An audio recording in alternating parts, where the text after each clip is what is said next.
50s, contact with what passed for UFO people or aliens was pretty benevolent. You met your long-haired Venusian in the desert, and they gave you a taste of what it was like to be a space brother. But with Betty and Barney Hill case, which was the first abduction case to really take the popular consciousness by storm, things changed.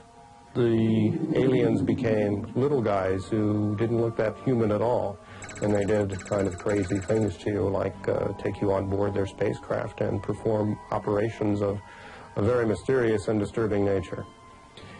That really was the turning point in ufological history, because it paved the way for acceptance among ufologists and even among the general public that the UFOs were not only here, but they were here and wanting to do something to us. The Betty and Barney Hill abduction case, which occurred in 1961 but really didn't come to public attention until 64 or 65 when there was a magazine article on it and then a book, was the first U.S. abduction case that the public and ufologists were aware of. It turns out now that there were many cases before that. I'm Betty Hill, and my husband Barney and I were the first persons on this planet to be abducted by astronauts from another solar system. My very first UFO close encounter case was the Hill case back in 1961, which everybody is familiar with by now. That was a landmark case, or it turns out to be a landmark case, because it was the first publicized missing time abduction case. I didn't know it at the time, but it sort of set the standard for all the abductions to follow. We saw what we thought was a new star in the sky, and at that point it began to move and went across the face of the moon, so we stopped the car to get out to look at it, because now we know it's not a star, it's possibly a satellite. Barney decides to get out with the binoculars in an attempt to identify this craft. And he gets out, I stay in the car. He looks up at the craft and he sees human-like figures standing behind the windows, looking down at him, and the craft began to descend. And he got the impression they were trying to capture him, trying to grab him. He ran back to the car. We went speeding down the highway to avoid capture. There was a series of beeping sounds. And then, for some unexplained reason, Barney left the main highway onto a secondary road, and we found ourselves next on a dirt road. Just before we got to the dirt road, we saw what we thought was the moon setting. And you could see the silhouette of trees in front of it. And then the dirt road, we could remember leaving the dirt road, finding our way back, and when we came into Ashland, back on the main highway, we heard the beeping sounds again, and we came home. I was asked to drive to Portsmouth, New Hampshire, which I did, to interview the couple. Of course, this being a close encounter case, I had never come up against one like this, or any before. I was skeptical, although I think it's a good idea to be skeptical when you go into any of these cases. But after I was finished grilling them for 6 or 7 hours, I was very impressed with their story and with them as witnesses. There were 11 of these beings. They're for purposes of identification. We call one the leader, because he seemed to be in charge, and he was the one who spoke to us in English. Then there was the examiner, who did the testing, and then there were what we call crew members, because they stayed outside in the corridor. There were 9 of them. Now, both Barney's and my exams basically were very much similar. They checked our eyes, ears, nose, throat, took samples of our hair, scraping of our skin, were very interested in our feet. And then with me, they put me on the table and tried to insert a needle-like instrument in my navel. He said it was a pregnancy test. And I said that was no pregnancy test, and it wasn't in those days. It was unheard of on this planet.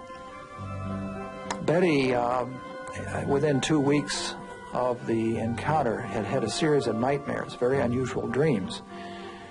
And she alluded to the possibility that maybe the missing time that they had experienced on their trip home had something to do with the dreams. In the dreams, they drove off the main highway down a side road in a heavily wooded area. They were stopped, and by alien entities, they were taken on board, examined, and then released. At the time, since we had never run up against anything like this, I assumed that the first encounter along the highway was all there was to it, and that perhaps these were wish fulfillment dreams or some such thing that Betty had. What if they had been kidnapped? What if it had happened further down the road and her mind manufactured the rest of it? And by the way, Barney had no recall at all of the abduction at that point. Particularly where Barney was closed-minded. This created quite a bit of emotional turmoil for him.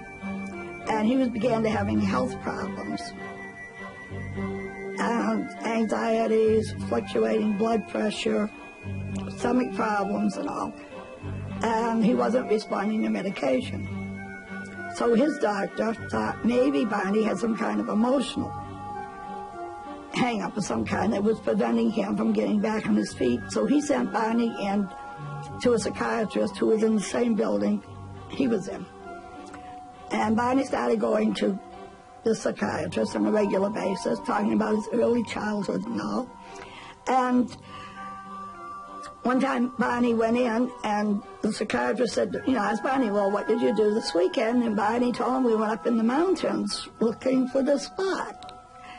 So he began questioning Barney about this, and as a result, referred both Barney and me to Dr. Benjamin Simon. Both of them then, 3 years later, were hypnotized by Dr. Benjamin Simon in Boston, and both had abduction scenarios, as we all know. This stranger, this leader was telling me something. How? I can see it in his face. Can you see it in you? No. He was just telling me, don't be afraid. Stay there. And keep looking. Did you hear him tell you this? Oh, no, he didn't say it. You felt he said it. I know. I'll think in my head. All right. Pull the binoculars away. God, give me this fast. All right. Pull it down. Roger. Pull the binoculars down and run. God. If there's a God, give me this fast. I gotta get away. Oh. Hey. I gotta get away, baby. All right. Calm down. I'm dying. Calm down. Get away. Calm down. You're still asleep. I said to him, this had been quite an experience that no one would ever believe me. And that what I needed was some proof that this had really happened. He laughed. Will you come back? Can we work out something? And he said, I don't know. It's not my decision to make. If we decide to come back, we'll be able to find him all right. But I said, but I don't live around here. I don't live in this area. And he said, we'll find him. And I said, how? How will you find me? I'll amaze the people. And he said, we will. We always do find out we want to. And I said, well, now what do you mean by that remark? And he just laughed. I had a special interest in one aspect of this since my field is astronomy. After one of the hypnosis sessions, Betty drew from memory a sketch of a star map that her guide, or the leader aboard the UFO, showed to her. Actually, it was not a two-dimensional map at all, but more like a three-dimensional hologram. I don't know if there's an opening in the wall or just what, but all of a sudden, here's the map. It didn't pull down or anything like that. And it was probably about 2 by 3 feet. And it was almost, it was so realistic, it was almost like looking at the sky. And even some of the objects even seemed to be slowly moving. He asked me if I knew where we were on the map. And I told him no. And he said, well, if I didn't know any basic information, then it would be impossible for him to show me where they were from. And with that, he put the star map, pushed something, and the map was gone. The two largest stars appeared to be just objects in the foreground, therefore they showed up large, and these appeared to be the base stars. There were heavy lines running between these two stars, indicating heavy traffic, trade routes. In fact, the leader explained it that way. There were solid lines going out to several other stars where they apparently traveled, and then dotted lines or dashed lines going to others which were remote outposts. One visit to these stars or less frequent visits. Years later, Marjorie Fish, an Ohio school teacher, decided to take the star map and to see if it matched reality, to see if there really was a 12-star pattern like this in the heavens. Now, later, in the research of the star map, I was contacted by a school, at that time she was a school teacher by the name of Marjorie Fish in Ohio. And we wrote back and forth several times. And then she said she'd like to come here and talk to me in greater detail about the star map. And she spent several days with me, asked me numerous questions. And when she went home, she started building models. She took boxes, strings, and she started out and she put our solar system in the middle and started working out so many light years. So over a period of 6 years, she built three-dimensional models of the sun's neighborhood of stars, moving ever outward. And when she had finished, she had almost all the same stars in the same pattern that I had in the star map, except two were missing.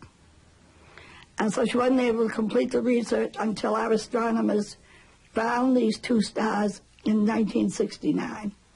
She had expected in the beginning to come up with random, easily duplicate random patterns, that they would show up quite often, looking like Betty Hill's, but that was not the case. She didn't find any until the 6th year. And she discovered it by lying on her back on the floor and looking up at an odd angle. The whole 12-star pattern flashed into view. All the stars have been identified, and making it even less likely that this is a random choice. All 12 stars that are hooked up by solid lines or dashed lines turn out to be life candidate stars. They have spectra that are very similar to our own sun. They are good candidates for planets, and the planets in turn would be good candidates for life. So what is the likelihood of finding 12 stars connected in this manner in this huge volume of space with 100 or more stars? And only these are the life candidate stars in this volume, and all of them have been connected as if visited by these intelligences. Of course, the Betty and Barney Hill case is one of the most significant cases in UFO research in general, let alone in terms of abductions cases. The reason why I feel that that's an honest remark on my point is that the Hill case occurred early enough in the UFO phenomena that the people doing the reporting, Betty and Barney, were not what we would call idea or concept polluted. There had not been a lot of imagery in the field that would suggest some of the things that they talked about. Also, there are other intriguing aspects of the Hill case. Namely, it was done by an outstanding hypnotist who knew his job.